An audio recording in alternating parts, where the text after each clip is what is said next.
Okay, so have you ever wondered what the flight capacity to the United States is these days? I mean, especially with, a lot of us not going. Well, one of our viewers actually sent me this article and it's titled, Only 54% Full. Air Canada's 10 emptiest routes revealed. So I'm going to go over the 10 emptiest routes with everybody. And the number one most empty route, I'm actually happy about it because it comes from my city. But with flights to the United States in a free fall, it doesn't mean Canadians are not traveling. Because I have a report that shows Canadians are flying more domestically. It's not cheap to fly anymore, and we have the Tangerine Tyrant to thank for that. But it doesn't mean that Canadians are not traveling. So we're going to talk about this in this video. Also, just a reminder for the Canadians watching right now, there's two petitions that I'm featuring on my channel. The one on the left is about ICE and Homeland Security being on Canadian soil, basically telling them to get the hell out. The petition on the right, it talks about the Alberta Separatist Group, as well as the outside interference coming from the US administration. So if you are a Canadian and these concern you, check out the links in the description, and sign the petition if this concerns you. Now, one thing before I get started, somebody posted this on my subreddit, and apparently they're advertising to Australia for anybody wanting to relocate to America. I don't know, I thought this was pretty funny and a complete waste of money for whoever is advertising this. So to my viewers in Australia, would this ad interest you? I'm gonna guess I know the answer to that one already. Alright, let's get started with the first article. And it's titled, Only 54% Full. Air Canada's 10 emptiest US routes revealed. Now, for those just listening or those visually impaired, don't worry, I got your back. I'm going to read this one out. In 2025, Air Canada carried 11 million passengers to and from the US, according to the US Department of Transportation. This was only the carrier's sixth most traffic year to date, partially due to the political situation and reduced interest in the US travel. Passenger numbers fell by more than 15% compared to 2024. The Star Alliance members' figures include everyone, those who only flew between the two nations, and those who flew through Canada to connect to another flight elsewhere. Unsurprisingly, Air Canada was massively dominant. It had 38% of all Canada-US traffic, far exceeding the second-ranked WestJet. Now, I do have to wonder how much of that traffic is actually business traffic, or passengers that are flying across for work. During my live stream yesterday with Professor Wayne Smith, we tried to figure out if there's a way that we can separate leisure traffic and business, but unfortunately, there's no way. And I don't think we'll ever know the true numbers, to be honest. But if you missed the live stream with Wayne Smith yesterday, I would highly recommend to check it out. So go into my channel page, go under live, and then it'll be the last entry there. Wayne did help to explain a lot to all of the viewers that were watching. And we also did a Q&A session for the audience as well. So check it out if you have time. Okay, moving on. The next section is titled, This is Air Canada's Worst US Route by Loads. The dot, I'm assuming that's Department of Transportation, indicates that Air Canada filled 80.6% of seats to and from the US last year. This was lower than WestJet's 82.9% and United's 86.2%, American Airlines 84.6%, Delta's 81.9%. However, it was higher than the fastest growing Porter 75.9%, along with Alaska Airlines 78.1%, Flair 77.7%, Air Transat 80%, and so on. As these are not like-for-like comparisons, they're simply stats for context. Do not read too much into them. Let's not forget that some airlines do have more frequency than others. But even those frequencies, let's say for example Air Canada, if they had like say 8 flights to New York per day, they may have reduced that to like 5 or 6 or whatever. I'm just using random numbers here, but just keep that in mind. Against the backdrop, Air Canada's worst performing US route by load factor, technically seat factor, was Vancouver to Tampa. Yay, Vancouver's first at something. Because we're dead last in the NHL. I forgot what it feels like to be first in something. But shout out to YUL Spotter who actually sent me this article, and to your Montreal Canadiens for advancing into round 2. With the only Canadian team left in the playoffs, I think you got the rest of the country behind you. Back to the article. The carrier transported 7,810 round-trip passengers, but this was the load factor with 54.4%. Barely half of the seats were filled. Additional context is usually critical, as is here. Serum DO data shows that Air Canada only began the seasonal route, which used a Boeing 737 MAX 8 in June 2025, so it's a new route. The poor performance meant that no flights will operate in 2026.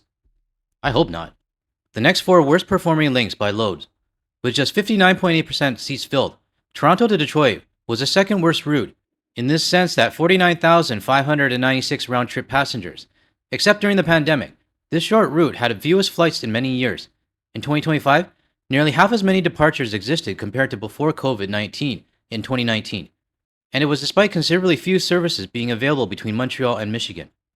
Now, this is something that my haters always harp on. They always say, oh, I just went to the United States and my flight was full. You're a propaganda channel. Well, dumbass, it might be full because there might only be 4 flights per day versus 8. or 6 flights per day when there used to be 12. So when I hear that there's almost half as many departures from Toronto to Detroit, that makes me very, very happy. Switching to the higher capacity Embraer E175S from Toronto was partially responsible, with seats down by 29.1%, which was a far smaller drop than departures. The closeness to Windsor, just across the border, did not help, as it has regular flights to Toronto. To help improve Detroit's performance, Air Canada Express have shaved further 12% on flights in 2026. It'll now have a daily operation for 6 months. In third place was Montreal to Cincinnati with 61.9%, 9,920 passengers, which only began in May 2025. Ooh, that was a bad time to start. With 62.1%, Toronto to Charleston was next, 7,036 passengers, followed by Montreal to Austin with 63.3%, 7,036. This article is not good for my dyslexia. These two routes launched in 2024. Now I'm going to skip forward a little bit, rounding out the bottom 10 routes. With a load of 63.5%, Toronto to Cleveland was 6.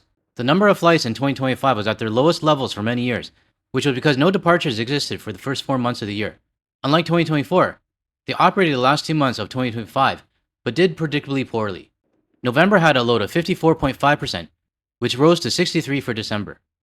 In 7th place was Ottawa to Washington Reagan, with 63.5%, 64%. Naturally, the poorest average load on the Capital Link was partially or fully offset by much higher average fare of US dollars 381 one way. Wow. In contrast, Ottawa to Newark was $191, while LaGuardia was $308. Now to the last routes. Toronto to New Orleans was 8th with 64.4%, 38,431 passengers, followed by Toronto to Pittsburgh with 64.6, 36,653 passengers. And last, Vancouver to Nashville was 64.7%, 28,054. I didn't even know we had a Nashville flight. Now I'm going to stop it here, but if you want to read the article, I'll leave a link in the description below. But one thing you have to remember, this is just Air Canada. And it's not talking about WestJet or Porter or any other US airline that does trans-border flights.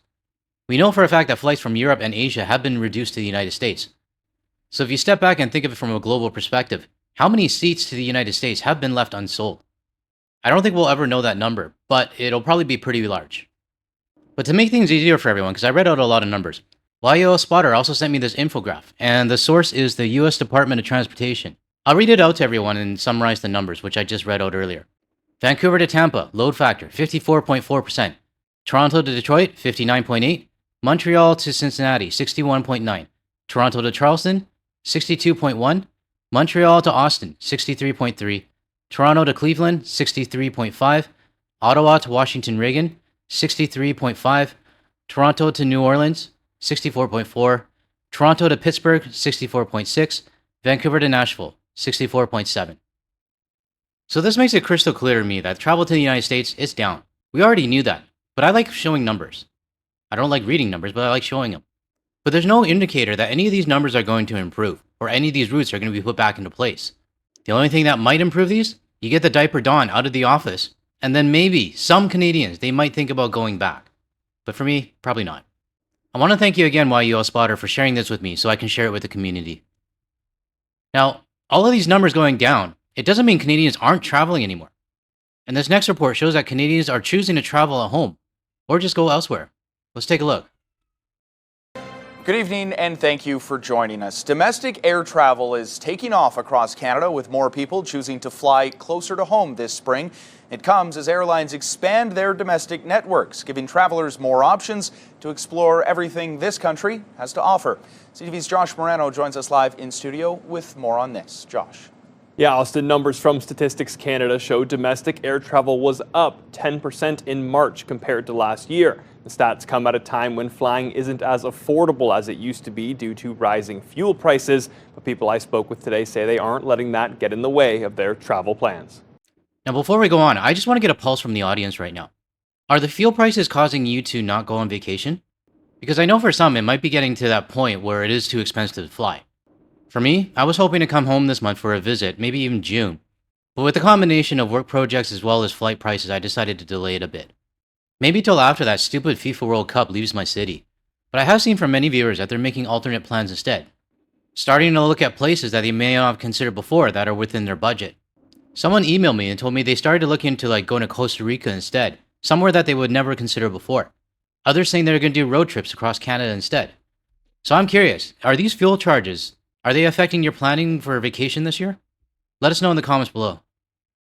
For 92-year-old Yoka Lissenberg, flying is all about family. I have a family in St. Martin, I have a family in Holland, and I live in Canada. She says she still flies abroad to visit loved ones, but notes lately she's been choosing to stay within the country more. I do more Canada and Holland, but before like Germany and France. New data from Statistics Canada shows domestic air travel is on the rise. In March, the number of passengers screened for domestic flights was up 10% from last year. At the Ottawa airport, more than 289,000 passengers traveled domestically in March, the highest March total in 5 years.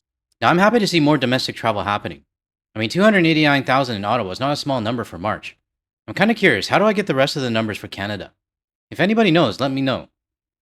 A segment of Canadians that basically are saying, I'm not going to the US for a lot of reasons. So they are staying domestic. Airlines now introducing more flights to Canadian destinations, including Porter, offering new flights out of Ottawa to Windsor and Sudbury, launching this weekend. The increase in domestic travel also coming at a time with airfares rising sharply, some airlines adding fuel surcharges tied to rising oil prices due to the ongoing war in the Middle East. Bottom line, they are staying within Canada because the prices or the surcharge is going to be relatively a lot less than it would be if they were traveling. So, we're getting another opportunity to explore our own country. If I was back in Canada, I would do the trip that my parents did last year. They visited Toronto, Montreal, Quebec City, and also various places in New Brunswick, Nova Scotia, and Prince Edward Island. I mean, if you're like me and most of my travel was to the United States, just due to proximity, now's a good opportunity to explore our own country. In hindsight, I do wish I explored more of Canada, but when a flight from Vancouver to Toronto is more expensive than going to LA or Las Vegas, economically it made more sense.